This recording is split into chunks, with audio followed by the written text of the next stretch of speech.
नमस्कार, मैं हूं आपके साथ अनुष्का राय और आप देख रहे हैं वी इंडिया न्यूज चैनल। चलिए नजर डालते हैं आज के कुछ बड़ी खबरों पर। मानव जीवन से खिलवाड़, जहरीला पदार्थ, हरिया थोथा जब्त।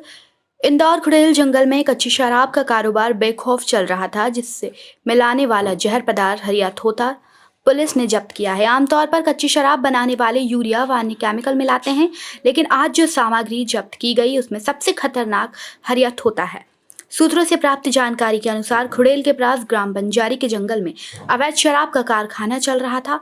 डीएसपी मुख्यालय को मुखबिर से सूचना मिलने पर अजय वाजपेयी को खबर मिली थी। उन्होंने एसपी महेश चंद्र जैन को जानकारी दी और अड्डे पर दबिश देने के लिए पुलिस की टीम गठित की, जिसमें कुछ पुलिस वाले सादी वर्दी में भी थे। टीम का नेतृत्व वाजपेयी कर रहे थे। टीम ने बीती रात घेराबंदी कर बंजारी के जंगल में दबिश दी तो वहां भरत नूरा, उसका लड़का जितेन व बंटी को गिरफ्तार किया। मौके से 2 भरे ड्रम शराब जब्त की, केमिकल 5 किलो, यूरिया 22 किलो, खाली ड्रम के साथ हरिया थोथा जब्त किया। बताया जा रहा है कि लॉकडाउन में यहां से कई जगह कच्ची शराब भेजी गई है, जो मानव जीवन के लिए खतरनाक है। आरोपियों पर कठोर से कठोर कार्रवाई की जाएगी। उपरोक्त कार्य के लिए खुड़ेल पुलिस के कृष्णा पद्याकर, विक्रम सोलंकी, हरीश शर्मा, ज्योति राजपूत, हेड साहब घनश्याम माखन, दिनेश, संदीप पारस, नवीन, सागर जोशी व अन्य पुलिस कर्मियों का विशेष सहयोग रहा। जानकारी लगी और कितने आरोपी इसमें?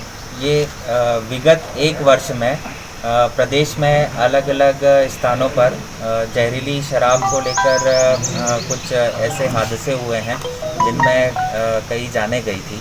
इस संबंध में पुलिस विभाग में सभी वरिष्ठ अधिकारियों के द्वारा जहरीली शराब से संबंधित किसी भी प्रकार की कोई गतिविधि होती है उस पर ज़ीरो टॉलरेंस की नीति अपनाने के निर्देश दिए गए थे। इसी तारतम्य में पुलिस उप महानिरीक्षक महोदय श्री मनीष कपूरिया द्वारा संपूर्ण जिले में जितनी भी पुलिस की टीमें हैं उनको सक्रिय किया गया था और जहरीली शराब से संबंधित कोई भी गतिविधि, चाहे वो निर्माण हो या उसका परिवहन हो या उसका विक्रय हो, उस पर पूर्ण रूप से अंकुश लगाने के निर्देश दिए गए थे। इसी तारतम्य में 1 जून को मुखबिर के द्वारा सूचना प्राप्त हुई थी कि जो ग्राम बंजारी है, उस ग्राम बंजारी में भूरी घाटी के पास जंगल में एक नाला है।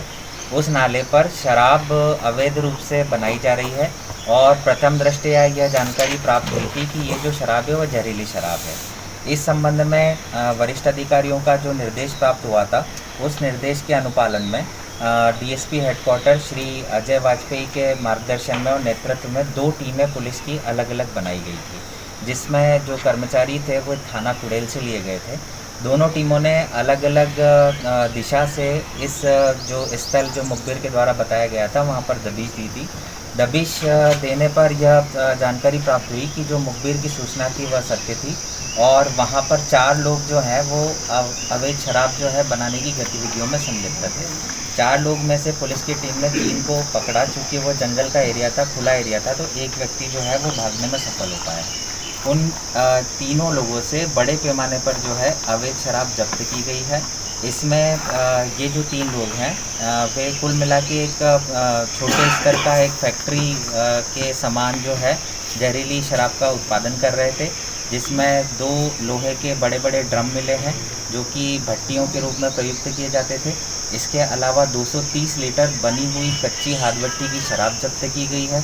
इसके अलावा 22 बड़े बड़े ड्रम जब्त किए गए हैं, जिनमें कि जो कच्चा माल जो रहता है सड़ा हुआ, वो तैयार करके रखा हुआ था। प्रथम दृष्टया जो कच्चा माल था उसमें यूरिया के प्रमाण मिले हैं, नौसादर के प्रमाण मिले हैं, जो कि यह सिद्ध करता है कि ये जो शराब बनाई जा रही थी वह जहरीली शराब थी। तो इस प्रकार से थाना खुड़ेल पर डीएसपी हेडक्वार्टर के निर्देशन में जो ये कार्रवाई की गई है वो समाज के लिए काफ़ी उल्लेखनीय सफलता है, क्योंकि अगर ये बड़ी खेप जो जहरीली शराब की थी या अगर बनकर बेची जाती तो इसकी काफ़ी नकारात्मक परिणाम हो सकते थे। तो इस संपूर्ण कार्रवाई में जो उल्लेखनीय कार्य किया गया है उसमें डीएसपी हेडक्वार्टर श्री अजय वाजपेयी की उल्लेखनीय भूमिका रही। इसके अलावा थाना खुड़ेल पर पदस्थ उप निरीक्षक कृष्णा पद्याकर, उप निरीक्षक विक्रम सोलंकी, ज्योति राजपूत और उनकी टीम की उल्लेखनीय सफलता मिली। इस सफलता पर पुलिस अधीक्षक पश्चिम महोदय के द्वारा पूरी टीम को 5000 का जो है इनाम डिक्लेयर किया। सर, किस तरह से टीम ने वहाँ पर दबिश दी थी, क्या बनकर गई थी टीम?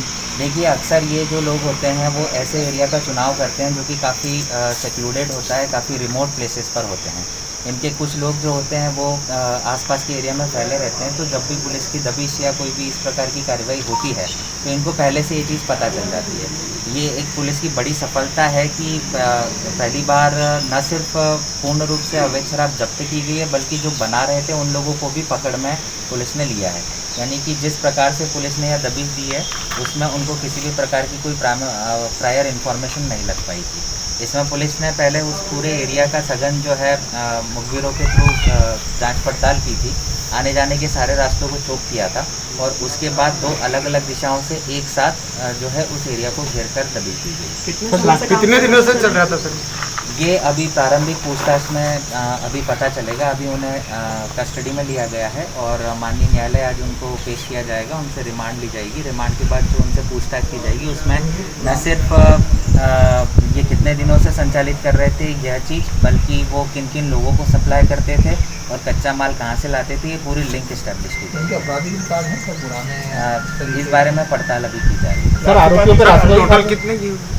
इसमें वरिष्ठ अधिकारियों से निर्देशन दिया जाएगा और यदि अगर उचित लगता है तो इनके ऊपर और भी वैधानिक कार्रवाई की जाएगी। सर जिन टीमों ने छापा मारा क्या ग्रामीणों के वेश में गई थी उन क्षेत्रों में? कई बार ग्रामीणों के द्वारा भी मुखबरी कर दी जाती है कि पुलिस छापे मारने वाली है, इस तरह से बचने के ये पुलिस अलग अलग जो है प्रक्रियाएं अपनाती है, जो हमारे अलग अलग तरीके होते हैं ताकि जो गोपनीयता है उसकी बनाई रखी जा सके। तो उसमें निसंदेह कुछ गोपनीयता रखी गई थी और उसी आधार पर पूरी कार्रवाई की गई। कुछ लोग हमारे सिविल ड्रेसेस में डिप्लॉय थे, काफ़ी समय से उस एरिया की रेकी कर रहे थे, तो उनकी जो सूचनाएं थी वो इसका सफलता का काफ़ी एक बड़ा आधार बनी। सर आरोपियों का नाम क्या है? और कौन कितने लोग फरार हैं अभी? हाँ जी, आरोपियों को जो हैं 3 आरोपी अभी गिरफ्तार हुए हैं, जिसमें पहला है भारत पिता नूरा, जाति भील, ये भूरी घाटी का रहने वाला है, ग्राम बंजारी। दूसरा जितेंद्र पिता भारत, जाति भील। तीसरा बंटी पिता लच्छा, ये भी भूरी घाटी का रहने वाला है। तीनों आरोपी भूरी घाटी के रहने वाले हैं। इसके अलावा एक आरोपी जो है वो भागने में सफल हो पाया, लेकिन उसकी भी तलाश जारी है। इसे रुकिएगा आप लोग।